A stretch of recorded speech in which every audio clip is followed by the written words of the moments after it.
Hi, I'm Drew. And I'm Sam. And welcome to Drewling Samantics.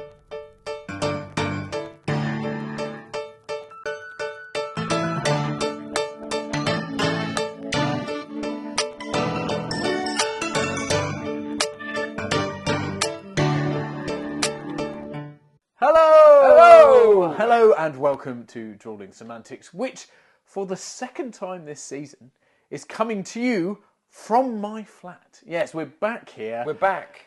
I'm not entirely sure why. Well, I mean, we're kind of... last time we were picking up after having a little gap. This time we're rounding off because it's the last one, isn't it? Of you and me. It's the last normal episode before we go into normal. You know what I mean by normal? Yeah. But last one before we go into our best of episodes and then take our short break to go away and prepare for another brand new season, which is coming quicker than you might think. Slightly terrifying. Towards us, yeah. But yeah, so we are back at my flat, beer in hand, and indeed. Beer in hand. Yes. No coffee. Look at that. There we are. Cheers, mate. Lovely to have you here as always. Cheers, everyone. And equally, I think there's an element of we've sort of seized the opportunity to meet up and have a catch up in person because we don't get them all that often. We weirdly don't work together as much as we used to. No, we haven't done. No, we haven't. Although we did have a job. We had a job together coming up, and I've been moved off it. Yes. Clearly, still don't trust us to work together. No idea why that is. I mean, we've spent the last 4 or 5 years doing this rubbish. I know. Well, maybe it's because we're getting over familiar. That's probably what it is. Yeah. Everyone knows who we are. It's hard to believe that we are our characters when we are the famous we are, Sam and Drew from Drewling Samantics. Drewling Samantics. Yeah, it's very true. Anyway, enough bollocks. How are you, mate? What have you been doing? What have you been up to? Come on. I've been ill. Oh, yeah, but you... Oh, no, this is interesting because you've been ill, but you've been working as well, haven't you? You've been soldiering on. Yeah. Show must go on. Tell us about it, Sam. Having done an episode recently where we talked about unavoidable things where the show has to keep going and changes, they say never work with animals or children. Well, I worked with children while feeling rather under the weather, which... Yeah, that was an experience. That's very brave. That's very brave. But yeah, no. So I did a Roman show. Don't worry, I wasn't contagious. I wasn't trying to sort of take down the children of the world by sharing my cold. There was enough distance. I don't know what I'm saying. Really, I think I'm just very, very aware of being cancelled. It's fine. I was ill. I didn't feel great, but you would not have known. As you said, the show still went on. And yeah, it was good in the sense that the show was really good. It was really successful. I felt like crap afterwards. I didn't feel great while I was doing it, but you do get that sort of adrenaline. I think people get that in most scenarios. Were you having to do it early in the day as well? Because that makes it more difficult. Or was it sort of a reasonable run up? This one was around midday, so it wasn't as bad. No, I had a chance to sort of get up and stumble and change from ogre to slightly humanoid form. But that wasn't the only job, incidentally, that I've done in the past. So when did we last... we had the brilliant Dom Thompson last week, didn't we? So we didn't really do how have you been, what have you been up to? We didn't chat about that. So the last couple of weeks I've not been well. I'm much better now. You'll all be very glad to hear. I am sitting here in person with you. It's all right. I haven't licked your glass before. No, I am fine now, I promise. But... yeah... But maybe I'm still delirious a bit. Maybe that's have we been taking medication? Yes. And if I hadn't, I'd need to. Yes. Anyway, I did another job. I've done a few jobs since we last met up and spoke, and since I've been ill. And funnily enough, it was one I had a really sore throat. So I had this weird cold. It's sort of going round, isn't it? A lot of people have had this sort of coldy, fluey thing, and I had that. And it particularly affected my throat, and I had a really scratchy, sore throat, and didn't struggle to talk. I could talk, and I could do what I needed to do, but in sort of short bursts. And then I got a voiceover job. That is, the irony of that is extraordinary. I mean, anything else could have come in at that point. It could have been non-verbal, like commercial. Could have been some modelling work. Nice modelling, standard smile. I did some modelling work actually while I wasn't well, but that didn't require me to shout, scream, laugh, do all sorts. Yeah. So Unfortunately, I can't really. Unfortunately, it doesn't necessarily matter, but I can't really talk any more about it. So I'm on an NDA for that one. Were there any sort of? I mean, this won't corrupt your NDA, but were you sort of beyond normal just speech? Were you sort of creating? There were noises, yes. Oh, okay, yeah. okay, yeah. So basically, imagine the last thing you'd want to do whilst having a sore throat. That's what I was doing. Wonderful. Yeah. But I was being paid for it. Good. So, Well, it's work and I love my job. So, yeah. Cheers, Well everyone. done, mate. Well done. Yeah. No. It is ironic because sometimes if you are feeling under the weather, you get a job and you think, oh, am I really going to be able to do this? But somehow you do it. One does. Soldier on. You do soldier on. I'm not a martyr. I'm not trying to go, oh, yeah, well, I fought through it all. Because at the end of the day, we all have to do that to a certain extent. Yeah. It doesn't matter what your job is. There are times where you go, yeah, I feel shit, but I still have to carry on because, and particularly as a self-employed person, because my boss doesn't pay me sick pay. No, because I am my boss. You are your boss, and if I pay me sick pay, then I don't know where I was going with that. No, I don't think that's possible. I'm going to drink some more. You talk now. How have you been? All right. No, opposite to your good self, I've been exceedingly well. I had a lovely filming job up north, up near Bishop's Auckland, filming a feature. Working title at the moment is Seeking Persephone. I think it will be called that. It's a beautiful period piece, and I was playing my first on-screen vicar, my first on-screen clergyman. So I played a vicar before, but I on stage. But right, okay, yeah. So I was trying to get my head around that, like my first on-screen vicar, as opposed to what? Just being a vicar and. But I see what you mean. You played vicar on stage. Yes, I played a vicar on stage, but it's the first time I played one on film. Right. Okay. Working for half the crew that I worked with a year or so ago, and it's a lovely sort of romantic film. It's sort of set Jane Austen period, and I play this lovely, friendly, rather sort of sardonic, very dry-witted clergyman. But we were filming in some beautiful locations. We shot in Auckland Palace, which is part of the Auckland project. So it's a beautiful palace and a fabulous chapel with amazing stained glass windows and everything. It was gorgeous. And then a few miles down the road from that, Raby Castle, which I'm saying is if you ever get a chance to go up there, anybody, and go and have a look at these places, it's gorgeous. The whole area is full of history, but Raby Castle is quite stunning. So very fortunate to, and I had a sort of working holiday, I had a couple of days either side of shoot days to put my feet up. So I rented myself a nice little cottage in the middle of the countryside. I cooked myself lovely food, and I toddled off, did a little bit of filming, had a day off, toddled, did another little bit of filming, then drove home. And there was beautiful catering, lovely crew, fabulous cast. I've had a lovely time, mate. Sorry about that. It was very nice. But it was a shame it was only 2 days, but the company have come over from the States, so they're filming over here because, as the director said, we don't have castles and stately homes in America. No. He said, here you have 500-year-old castles and stuff. So it can't have been that big a budget then, because surely they just would have built a castle out there. Well, it was interesting you should say that, because we looked at some of the dailies and some of the rushes, and they were taking a drone shot at one point, flying down a river across the grounds and around the moat of Raby Castle, which looked absolutely stunning, and the weather was very kind to us. It was very sunny and very clear, so it looked beautiful. So they've managed to make, and the director was also the camera operator and the DOP, the director of photography. So he did it great eye. Basically, well, most of the, I was going to say heavy lifting, but he's done like directing and DOP and camera op, and he's going to be editing as well. What? So yes, so it isn't. I don't think it's because of a lack of budget. It's more because of a vision he has. We had the writer on set. It's from a book. So that wasn't him as well. That wasn't him. No, Sarah, the writer, was on set with us on location, and they had a very keen eye on what they wanted. And he was in these beautiful locations. He wasn't just painting pretty pictures, but he was able to. He was very, very.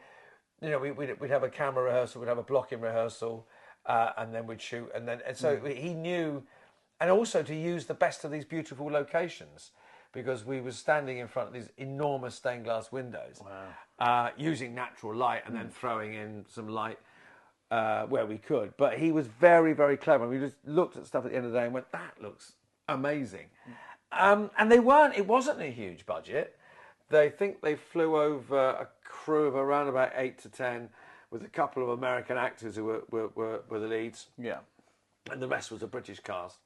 And there was some, I think, I might be wrong in saying this, but I think that we had 7 or 8 American extras who I think I could be speaking out of turn. They may have had some involvement with the film financially. I don't know. So, sort of, John, if I'm saying that and got that wrong, apologies. Sort of like executive producers as well as being in it. So yes. Sort of getting, so okay. They played members of the congregation. At a wedding. I'm not going to say any more of that. Spoiler alert. But they were at a wedding, which, strange enough, there was a vicar there. Further than that, I'm not going to say. But it was they flew over. They brought the camera with them, which was an Arri, which is beautiful, beautiful, lovely bit of kit.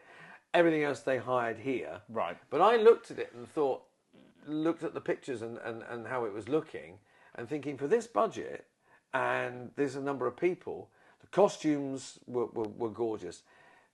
I was trying to do mental arithmetic based on what I was being paid and what I thought that was costing that. And I'm going, they are really making a lot out of little money. You're getting your money's worth, I suppose. They're getting a lot of bang for their buck. Yeah, they really were. They very cleverly and down to skill. I mean, it was at one point the sound man was using the echo of the chapel and the footsteps to add atmosphere.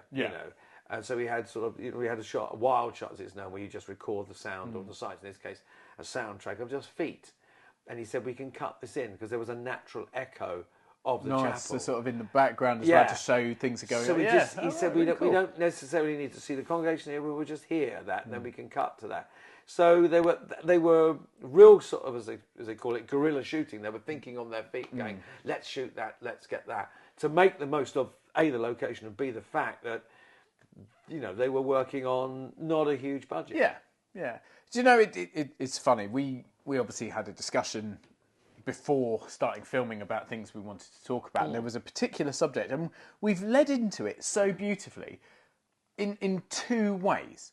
Because, as everyone knows, last weekend was the Oscars. And we had some fabulous winners, some expected winners, some unexpected winners. I know you've got notes on these, so I'm not even going to sort of dive in. But we send congratulations to everyone that won an Oscar, all deservedly so. Yeah. But the reason we were talking about the Oscars earlier on, and actually what came up were a couple of things. One, that relates to what you were talking about, because your director is also your DOP, is also your camera op, so doing multiple roles. Now, I'm going to say it's Sean Baker, isn't it? Sean Baker. Sean Baker is the first, and correct me if I'm wrong, I'm trying to remember from earlier, the first single person since Walt Disney to win 4 individual Oscars. Yes. At an Oscars at one single ceremony. Yeah. Yes. Yeah. Now, Walt Disney did it for 4 different films, pictures, 4 different shorts and 4 different animations. projects. Yes. 4 different Whereas projects. Sean Baker, and again, you'll be able to correct me if I'm wrong. I've got it here if you stumble. I've got it here. I'm pretty sure he won Best Director. Yeah. Best Picture. Yeah. Best Editing. Yeah. And Best Original Screenplay. That's the one. Those are the 4. To do Nora. that... Yeah, for Honora, yes. Just in case anybody doesn't. To do those 4. So he wrote it, or adapted it, certainly. Again, probably with assistance. I'm sure he didn't completely do everything on his own, but primarily him. Wrote or adapted the story. Directed what was being filmed. What else did I say? Edited, and then edited together. And on top of that, won overall as the best film of 2025, the best feature film of 2025 at the Oscars. or not of 2025, of the 2024, period 24 to 25. Yeah, of March whatever to March whatever. Yeah, that's phenomenal. Unbelievable. And so that's why we say even more hats off to your director for doing that. But to then do it and to win Oscars for it, and to win Oscar in basically, I'm pretty sure every category he was nominated in. Yeah, I think so. Yeah. But also, and that leads on to the other thing we were saying, is like Honora is a wonderful film, and Mikey Madison, of course, won Best Actress. Yeah, so 5 wins. 5 wins. In 5 categories, I think yeah. it was, wasn't it? Was it 5? Yeah, I think they did. I'm not sure if they were. I can't Were they remember. nominated for either the male, the Best Actor or Best Supporting? I can't remember. I can't remember Either what, way, what the nominations it were. won Yeah. 5 Oscars, which is phenomenal. A feat not achieved by many. We did a show, gosh, a few seasons ago now, where we talked about records within the Oscars. Well, I think Titanic won 13 or 14, didn't it? And then you've got Lord of the Rings. Was it the first one? Won 11? Yeah, 11. And something else did. Was it Avatar or Titanic? Can't remember now. Well, so Titanic won 14. Yeah.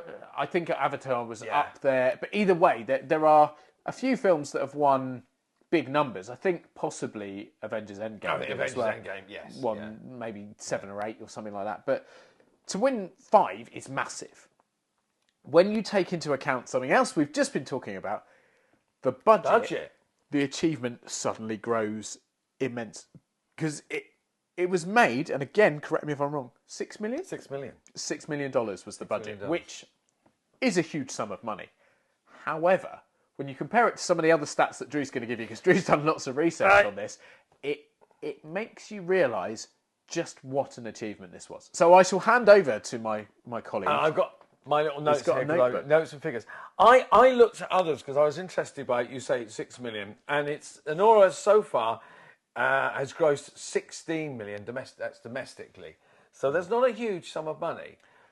That will now obviously increase. It will increase, and equally, actually, that's nearly triple what it costs to make. So, if we compare it to some others, we'll be able to see how that sits. So, I've looked at other Best Picture winners and what they cost. Now, the lowest Oscar Best Picture winner, lowest budget, was Moonlight, and these have been adjusted.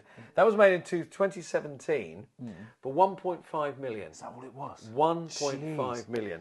Again, 1.5 million is a lot of money. But when you think, number one, about the people in these films and what they cost, when you're talking big names, or certainly high-end actors, even if they're not sort of the Hollywood elite, you still command quite a fee when you're entering into something that is going to get to this level. Well, it's interesting because you say, because you look at the budget and you look at, I've got a few movies here with ridiculous budgets, which we'll look at in a minute. But you look at that and think, you look at someone like Sean Baker's, he's one hell of a filmmaker. Yeah. And he's made a film that's won an Oscar, several Oscars, for 6 million. He's got some wonderful actors in there, one of whom is now an Oscar winner, and she will obviously go on to great things. Fabulous actor. But then you look at the other films that are made on very small budgets, you think, how did they get some of those actors to do that? Now, maybe they've taken options, a small percentage, and hopefully it grosses more. But equally, actors do sit there sometimes and go, I'll do that movie, like, we work together. Oh yeah, we need to earn money. We love our job, but also sometimes you look at a project and you go, I just believe in this project. I believe in this filmmaker, this team of filmmakers will make more things. So actors take on those roles. But I mean, if you look at I know it's one of your favourite movies and one of mine. Rocky was made in 1976 for 1.1 million. Now, adjusting that for today's figures, it would be around about 5.7 million. So still less than Honora cost. But if you imagine what it grossed and what a cult, and then it went on to make what's it spawned? 5, 6, Another 6 movies, 7 Wait, movies. So were there 6 Rockies, and have there been 3 Creeds? I think there's been at least 2. So you're looking at 7 movies. It's 8 movies. That's a big franchise, and as well, you could. Stallone couldn't give it away. He couldn't. No one wanted it. So in the end, he put his own money in. Now again, please feel free to write in and correct us, because we may be giving you false information here. But a couple of things about it. I think one of the main reasons no one would take it is because he refused to give it unless he could play the lead. Yes, that was stipulation. And this could be completely wrong. I might be crossing different stories here, but I think he sold his dog to help fund the movie, and then bought the dog back afterwards. I'm sure there's something. I will look that up and we'll try and update you at some point. But yeah, unbelievable. Unbelievable. Even, you go right way back to, again, another massive, iconic movie, Casablanca. Now, way back in the day, that was $878,000, under $1 million. Adjusting today's figures, 15.2. It's still only, it's a very, very, very small amount of money in today's... Relatively speaking. Which you'll see I'm going to hit you with some... Whiplash. Another great film. 2014, 3.3 million. Wow. Stunning film. Here's one very relevant because of the loss of Gene Hackman. But French Connection. Yeah. These are all Best Picture winning films, by the way. French Connection. So not just nominated. These all won Best Picture. These are the lowest. Some of the lowest budget that went on to win Best Picture. French Connection, 1971, 1.8 million. Still only 13 million in today's money. Yeah. But that, what that, and the late, bless his heart, Gene Hackman, what an amazing film. The legacy behind that. And the last one is a fabulous film, Marty, in 1955. That was only 350,000, which is only 3.8 million in today's money. And who was in that? Yeah. God. Was it Ernest Borgnine? I can't remember. But these aren't films necessarily that have nobodies in them. Oh, no, they were all, Casablanca is, you've got Bogart, you've got, Whiplash. They're great films. But they all spawned something bigger. Yes. There was a belief in, at one point, Gene Hackman didn't think he could play Popeye Doyle. He was going to walk off the set. He said, I can't play a tough man. He said, this is well out of my scope. Wow. And the director went, no, you can do this. And he said, once you've hit a few stuntmen in the face, you begin to believe you can actually play this part. I think it was one of his quotes. Yeah. Once you've popped a few people in the face, you believe you can pop a few more. So he stayed. Thank heaven, stayed on the movie. Yeah. But they all went on to be amazing actors, amazing, iconic movies. Now I'm going to hit you the other end of the scale. Let's go and see how much people really paid. So there's a long list, but we'll do the first sort of top 3 or 4. The top movie. This is the most expensive movie to make. The highest, and it's this one also. This was the most expensive budget. Star Wars, The Force Awakens. Hold on your hats. $447 million. Best part of $500 million. Best part of $500 million. But it was the 5th highest grossing film of all time as well. Of all time. 5th highest grossing movie of all time. And it was the high. So in a way, it kind of paid off. You could see, it was okay. But you've got films like Fallen Kingdom. Yep. Jurassic World, Fallen Kingdom, and that was 432 million. So nearly the same. Nearly the same. Rise of Skywalker. This is another Star Wars. 416 million. This is going down now. Pirates of the Caribbean, Stranger Tides. 379 million. Avengers Age of Ultron, 365 million, descending a little bit further. Avengers Endgame, 356 million. Avatar Way of Water, 350 million. That was in one of the highest grossing movies. Yeah. I think it's 3rd or 4th. Well, weren't we waiting 20 years nearly for the sequel? That's right. Something like that. Yeah. You go right, and then 12th on the list, Pirates of the Caribbean at the World's End. That was 2007, so 300 million. 300 million nearly 20 years ago. So that's got to be close to the $500 million now then. I would have thought easily, if not more than that. To start with, now, but there is something that jumps out at me on all of those, all the big budget ones, and again, this is talking sort of like looking at it on face value, and it may not be as simple as this, but each and every one of those is an established franchise. Yes. Every single film you've mentioned there, yeah. Star Wars particularly, we know how enormous Star Wars is. And then you can say the same for things like Endgame and Age of Ultron, Marvel. Like, these are the biggest franchises in the world. Yeah. So, I think there's a big element of, number one, you can throw money at it, because I'm not judging, I'm not suggesting any are bad, but even if it's atrocious, people will spend money to see it. Go and see it. Because they're such big fans, there's an expectation and there's a commitment and there's a loyalty. They're all great films. But I don't think in a way that matters. I think some of them you just go, we know that this is going to sell out cinemas worldwide. And there's a big change. Some of the earlier films we talked about, the only way you could see those films was in the cinema. So when they talk about box office, it is literally the cinema box office, what they make that way.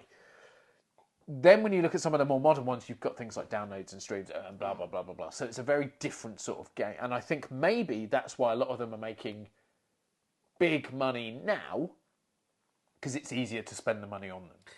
Because you don't have to go to the cinema. You can sit in the comfort of your front room and go, oh, we can watch that for 10 quid tonight. Oh, well, let's do it. Yeah, and you don't have to. You don't have to wait for in going back to the days of Rocky and plays. It was a VHS and then later on DVDs, but not until probably 18 months after the film came out. Yeah. Whereas now, there's stuff that either goes straight to streaming, straight to Netflix, straight to Amazon. Other streamings are available, but even like what was the one I saw? I'm sure Bridget Jones came out recently, didn't it? Yes. Fourth instalment, fourth or fifth? I don't know. Fourth, I think it's the fourth one. I've never seen any of them actually. I've seen the first two. They're very, very good. But either way, I'm pretty sure that's already available on something like Sky or some box office thing, and I'm sure it's still in cinemas. Oh yeah. So I'm not sure how that crossover, but certainly that's very different to how it used to be. Even places like Blockbuster, God rest their souls. Oh, not a Blockbuster. Or other places where you could rent. Netflix used to be that. Netflix was somewhere you went and rented, but mail order as well. Oh wow, I didn't know that. Netflix started. I believe Netflix was a mail order thing. So if you had a Netflix subscription, DVDs came in the post, and now they've obviously become just streaming. You don't need it. But yeah, so I think it's very different in that respect. I don't know where I was going with it. Oh yes, I do. So the money they're making is banked money, because if you're making a Star Wars movie, if you go Star Wars, people will go, yes, please. And the big fans will see that 5, 10, 15, 20 times in its first week or 2 weeks. You can stick Star Wars on a mug and 1 million Star Wars fans will buy it. You can stick Star Wars on a dog shit on the pavement and people will buy it. I'm being facetious, of course, but it's got such a cult following and such a loyalty that it doesn't matter. And again, I'm playing devil's advocate here, but it will sell. So I think you can afford to put more money into it, regardless. Also, you used the word expectations there. Do you not think there is also an onus, an obligation to the film company? If you go that was a big grossing movie. We're making the next one in the franchise. We better spend some more money on this. Step it up, yeah. We've got to step up, because otherwise people are going, no, I'm bored of Star Wars now. Let's take a look at, franchise over here, Dune or something. You know what I mean? They have to spend the money almost, as you say, in the knowledge that they're going to pretty much guarantee getting it all back. I mean, it's made something like 2 billion or something. Single film already. That's mad, because Titanic was the highest grossing film until the new Avatar came out. Yeah. And that was barely at 2 billion, and that was 97. And we're talking about a film that was 2 years ago? 2022, was it? I think. I can't remember what it was. Force Awakens, 22, 20, Yeah. 21, Oh, so, no, 25 now, so 3 or 4. But either way, so that was the first thing I noticed about those. And there's two other things that sort of jump out about them. So, yes, it's a franchise. Being a franchise, you have to employ the same people. To an extent. Yes, there are lots of examples of people picking up roles that they weren't in before. But When you are invested in a series or a collection or a franchise, most of the time, you will bring back the same actors to reprise their roles, to come back and be that character again. Now, if you hadn't predicted you were going to make X amount of movies, you might not have booked that person for that long. And there's... It's rumours mainly, but I read something, and I can't confirm it, so do a bit of research, it'd be interesting to see. But there is a certain gentleman who we've talked about before for being, I think, the highest grossing actor in the sense that he's been involved in some of the biggest franchises. Can you remember who we're talking? Do you know who I'm referencing? So I believe he's earned more collectively than any other actor because of what he's been involved in, or per film or something like that because of the certain films he's been in. No, tell me. So, if I said to you, he was in the Harry Potter series, right, and he was in the Batman movies. I'm talking the Christian Bale era of Batman movies. He played Commissioner Gordon. Oh, bloody hell! Who am I talking about? Oh, Christ. Please tell me, because I'm sitting there. I'm trying to think of some other stuff, because I don't want to give it to you. I wanted to try and remember who he is. What else has he been in? So, yeah, he played Commissioner Gordon in Batman. He was Sirius Black in the Harry Potter movies. Oh, I don't know them, so... of course, no, because you haven't watched Harry Potter. Harry Potter fan. And his sister is in EastEnders, or was in EastEnders. I don't know if she still is anymore. No, I know that. You do know that? I do know who that is. Go on, put me out of my misery. Mr. Gary Oldman. That's Gary Oldman. Thank you very much. Everyone at home was screaming, Jesus, Gary Oldman. Gary Oldman, I believe, hearsay, rumour, whatever, was mistakenly only contracted for one Harry Potter movie. But needed to be in, I think, 3 of them or 4 of them. I can't remember which. So was able to command an enormous fee for some of the future ones. Now, this is all complete speculation. I have no inside knowledge on it, but I read some articles about it and word of mouth and that sort of thing. But what I'm saying, and the reason that's relevant, is because, to an extent, if you haven't booked someone for a series of films, for example, I think Tom Holland was asked to sign for 6 Spider-Man / Avengers movies when he signed his contract with Marvel, with Disney. Disney Marvel? Marvel Disney.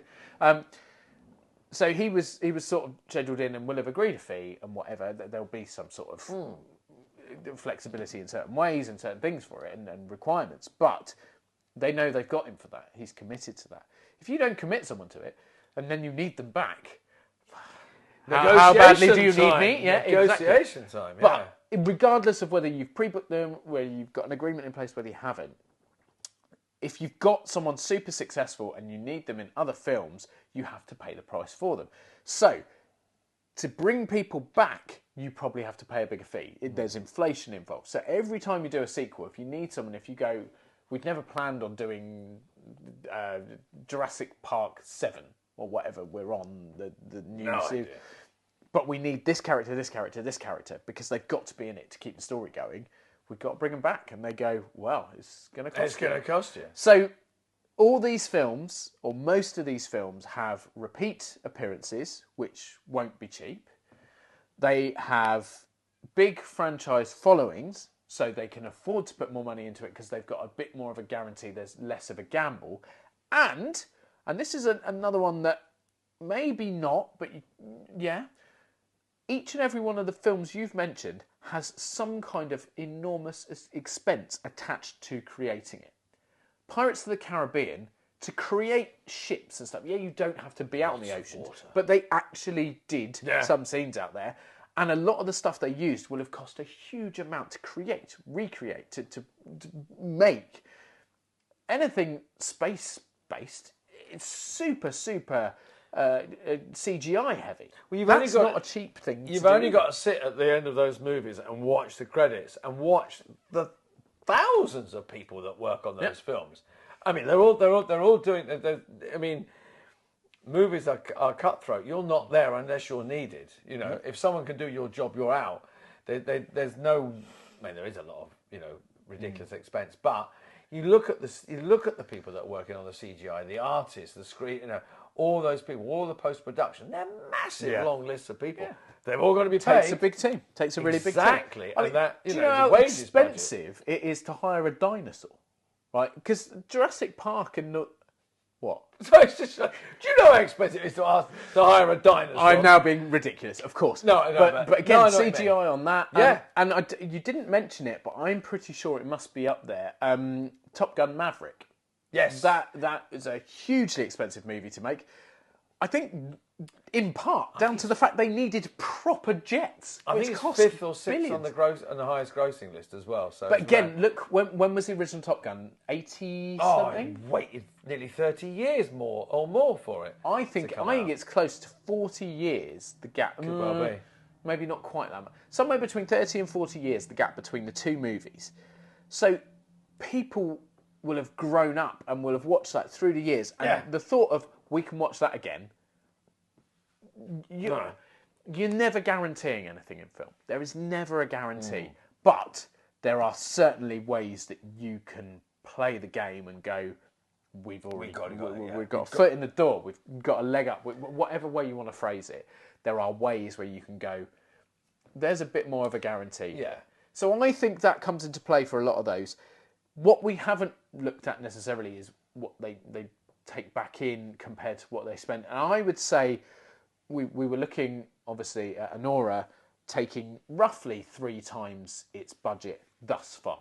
But it's not been out a long time. No. And now it's won, as you said, now it's won 5 Oscars. I mean, that was only domestic gross. That's but now, obviously now with 5 Oscars behind it, there is a lot's going to happen. A lot's going to happen. So let's say in the next year it takes 10 times what it costs to make.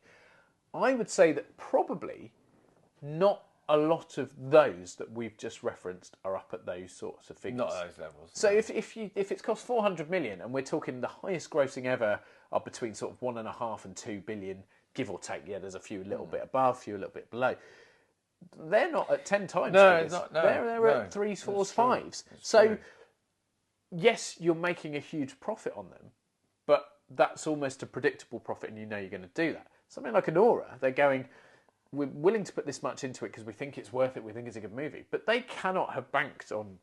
They can't bank on maybe 10 times that, making 50, 60 million. No. They probably never. But also, in that very interesting conversation, sort of sideline of that, someone said to me the other night, they're big film fans, but they go, what are the point of the awards season? And it is that now once you're a producer, you want to make a particular film, you're going to need, and say you don't, it's a standalone film.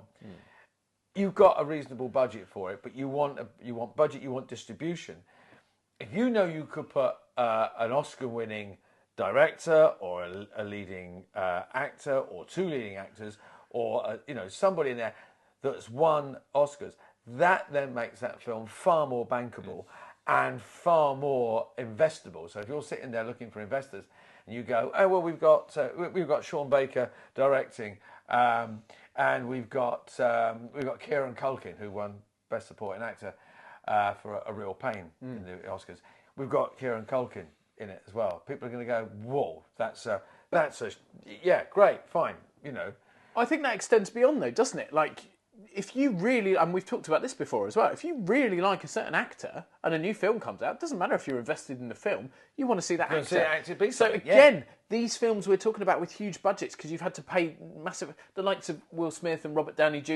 and Chris Evans and those kind of people, Ryan Reynolds, probably command 50 to 100 million a movie just for their fee. Yeah.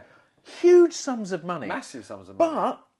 But the people funding it go, yeah, but it's Robert Downey Jr., so people will come and see him. He's going to make us $1 billion. He's an Oscar winner. He's a brilliant actor. He is Iron Man. He's now going to be Doctor Doom. So there are ways you can sort of predict, not bend the rules, but kind of hedge your bets, I think. And that's what we're seeing a lot. And that's why doing what Honora has done is perhaps even more impressive. Well, we were talking with a couple of episodes ago about making your own work and taking the risk, and that's what Sean Baker has done.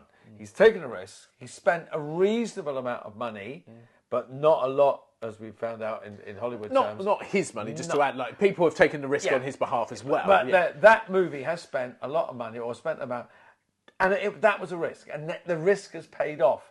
Now there'll be lots of other movies kicking around that have spent budgets of 4, 5, 6 million that have flopped. That we'll never hear of. We'll never hear of, or will struggle to make, half their budget back. And that's for no other reason than, But then they will take a risk further down the line. They'll make that, okay, we've made half the money back. We'll reinvest it. We'll try another way. Throw a sequel out. We'll see. Let's see if we can make it. And eventually, like something like Rocky, it becomes a cult. It becomes, it was a great film, but it spawns something else. And all these big, $447 million dollars. It's come from a risk way back. Yeah, the risk is earlier on down the line, and for stuff like original Star Wars wasn't imagined to make an awful lot of money. No, which is why people didn't take an option in the movie and didn't take their shares, and they bloody well should have done. But there you go. Yeah, do you know what? What a fascinating conversation from two people that don't really know what they're talking about, because neither of us have ever been in anything that's had any kind of budget whatsoever. No. So everything we say could be the absolute bollocks, because what do we know? But hopefully it's been entertaining and it's made a bit of sense, and it's certainly opened our eyes. Maybe it's done the same for you. And it does go to show that you don't have to have the biggest movie stars, the most enormous budget, or I don't know, dinosaurs and jet planes and all these incredible things. Water, yes, lots of water. You can still make phenomenal film on smaller budgets and still achieve incredible things. We're not suggesting that all indie films are going to win lots of Oscars, and I mean, this technically is an indie film, but not in the way that perhaps we know indie film. But the point is that you can still do things. It's just very much against the grain and not expected, but doesn't mean you shouldn't try. No. And talking about sort of going against the grain and doing things that are phenomenal and huge achievements despite a lack of budget. Yeah. I know what you're going to say. And a lack of stars. No money. Oh, but we do have a dinosaur. Why? That weren't funny. I'd be offended. Just fucking. I was getting over a real poignant ending then and going, Drewling Samantics have done great things. We've achieved so much. We're at the end of season 12. We haven't got a huge budget. We haven't got stuff. But no, I've completely derailed. You just gone for the insult, which is where we pretty much where we came in. People, let's not. It's where we came in 4 years ago, exactly. Isn't it? Really. Why ruin a good thing? No, exactly. For 4 years of doing this. 12 whole seasons. Well, nearly 12 whole seasons. We've got our best of guests and our best of us episodes coming up. Please do tune in for those, because genuinely we've had a right laugh listening back to stuff. It's been great. And we're picking the clips, And I mean, looking back over the season, it's been a joy. It's been really amazing, and it has been a fabulous season. Amazing guests, great episodes. Big break in the middle, which we've come out the other side of with no hindrance whatsoever. And now we're about to do a couple of best of episodes and then take another smaller break. Little break while we prepare for, unlucky for some, season 13. I don't think it's going to be unlucky at all. I'm looking forward to a great season. Certainly going to be lucky for all our lovely watchers, followers, listeners, because we'll have more guests, more banter, more insults. And I will be getting older, so, what's going to change, Sam? What's going to change? Nothing. Just... I was going to try and make a promise. I can't, but I'm going to implore you to promise. What? Tell me that this moustache is not going to come back. Never coming back. Never coming back. No, you heard it here first. Drew is promising. He's lying. I tell you what, it depends upon the budget of the movie offer I get. There you go. There we go. So join us for a couple of best of episodes, and then after that, Season 13. With Drew's moustache, without Drew's moustache, we don't know. Who knows? Just make sure you're there. Thank you so much, everyone, for tuning in throughout season 12. We'll see you again very soon. Take care, everyone. Cheers. Bye-bye.